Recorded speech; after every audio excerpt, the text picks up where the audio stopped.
আজকে শ্বশুর বাড়ি থেকে ফুল চুরি করতে গিয়ে ভাই অনেক বেশি ভয়ে ছিলাম, কারণ কেউ যদি দেখে ফেলতো তাহলে তো মান সম্মান একদম শেষ। যাই হোক, আমি এই কথাটা কেন বললাম এটা কিন্তু অবশ্যই আমার ভিডিওটা দেখলেই বুঝতে পারবা। শুরুতেই আজকে আমরা তিনজনে চলে যাচ্ছিলাম মাঠ ঘাট পেরোয় আমাদের একটা আন্টির বাসায়। আন্টির বাসা বলতে আমাদের বাসায় যিনি কাজ করতেন ওনার বাসায় মূলত দেখতে যাবো আজকে ওনাকে। অনেকদিন ধরে উনি কাজে আসেন না। আন্টি মূলত আমাদের কিছুদিন আগে বলছে যে উনি কাজ করতে পারবেন না, কারণ ওনার কোনো একটা সমস্যা হয়েছে। তো আম্মু বললো যে যেহেতু আজকে ফ্রি আছে চল গিয়ে দেখে আসি উনি কেমন আছেন আর উনি কি কারণে মূলত বাসায় কাজ করবেন না এটাও দেখে আসি। এই যে আমরা যে হঠাৎ করে ওনার বাসায় যাচ্ছি এটা তো উনি জানে না, আমরা একদম টোটালি ওনাকে সারপ্রাইজ দিয়ে ফেলবো।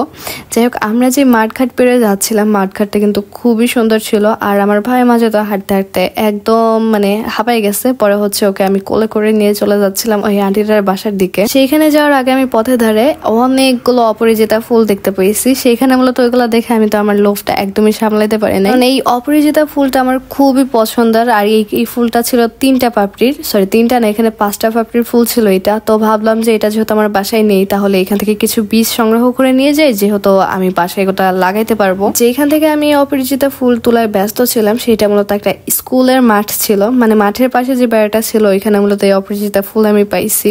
তো গ্রামের মাঝে যে ছোটখাটো স্কুল থাকে না, এটা হচ্ছে সেই স্কুলটা। স্কুলের পরিবেশটা তো আমার কাছে বেশ ভালোই লাগলো, কারণ চারিপাশে সুন্দর সুন্দর নর্মালি কিছু গাছ ছিল, তারপরে কিছু আম গাছও ছিল। তো মোট মিলে আমার হচ্ছে গ্রামের মধ্যে ছোট্টখাটো একটা স্কুল আমার খুবই পছন্দ হয়েছে। এই স্কুলটা হয়ে কিন্তু অনেক বেশ ভালোই হলো, কারণ এই গ্রামের মধ্যে কোনো একটা স্কুল নেই বাচ্চাদের পড়ার মতো। কারণ আমাদের কাজের বয়স যেহেতু আমাদের বাসায় যাওয়া আসা করতো তো কম বেশি আমরা জানি।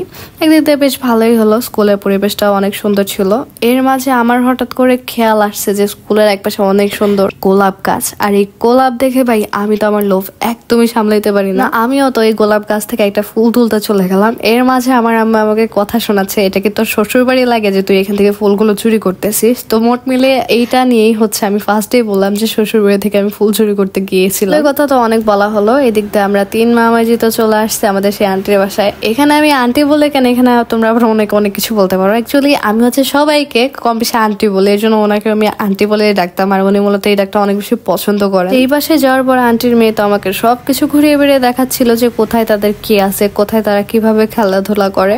বাসায় যখন আন্টি কাজ করতো তখন মূলত এই পিচ্চিটা আমার সাথে অনেক বেশি ফাজলাম করতো, আপু আপু বলে ডাক দিত, বিভিন্ন ধরনের কথা বলতো আর কি। পরে সেখানে তাদের সাথে হাই হ্যালো হওয়ার পরে তাদের কথা অনুযায়ী বুঝতে পারলাম যে তারা মূলত নতুন করে একটা গরুর বাচ্চা পালতেছে, এর জন্য হচ্ছে সে কাজ করতে পারবে না। তো আম্মু এই কথাগুলো শোনার পরে আবার আমরা বাসায় ব্যাক করতেছিলাম। আন্টি তো পথের মাঝে এসে ওর সাথে মনে আনাদের কথা বলতেছে, আর এর মাঝে উনি বললো যে ভাবি অবশ্যই কিন্তু আমাদের বাসায় আসবেন শুক্রবারে, আমার মেয়ের জন্মদিন। সেটা শোনার পর আম্মু তো বলতেছে আচ্ছা আসবো, আমরা অবশ্যই আসবো। যাই হোক, ওনারা যদিও একটু গরিব হতে পারে বাট ওনাদের মন খুবই সুন্দর, খুবই ভালো। এই জন্য হচ্ছে আমার আম্মু ওনাকে দেখতে আসছেন। যদি ওনার বিহেভিয়ার খারাপ পেতো তাহলে তারা আসতো না, রাইট? যাই হোক, এখন যে যেমনই হোক না কেন সবাইকে উচিত এইভাবে সম্মান করা, তাই না? যাই হোক, আজকের ভিডিওটা এই পর্যন্তই। সো আজ কাল দেখা হবে। আল্লাহ হাফেজ, বাই বাই।